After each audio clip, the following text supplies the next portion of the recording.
Complain করে থাকেন যে ব্যথাটা পায়ের দিকে ড্রাইভ করতেছে পেছন থেকে, ঠিক ধরতে পারেন না কি হয়েছে, তাদের স্লিপ ডিস্ক হয়েছে কিনা সেটা অ্যাসেস করার জন্য আমি আপনাদের সুন্দর একটা পদ্ধতি দেখিয়ে দিচ্ছি। আপনারা এরকম একটা পজিশনে বসবেন, ফিঙ্গারকে ইন্টারলক করবেন, পেছনে ইন্টারলক করে চেস্টকে টল করে দিবেন, সামনের দিকে পাকে এক্সটেন্ড করে দিলে যেটা হবে, যদি আপনাদের স্লিপ ডিস্ক থাকে এখানে ডেফিনেটলি আপনারা সেই ব্যথাটা ফিল করবেন। প্রথমে ডান পা খেয়াল করবেন, যদি ডান পাতে সেন্সেশনটা তৈরি না হয় বা পেইনটা তৈরি না হয় তাহলে বাম পা। সেক্ষেত্রে কি করণীয়, একটা স্ট্রেচ দেখাই।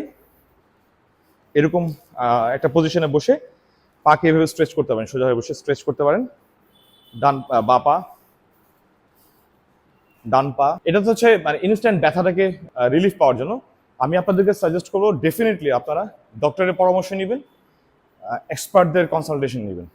Thank you.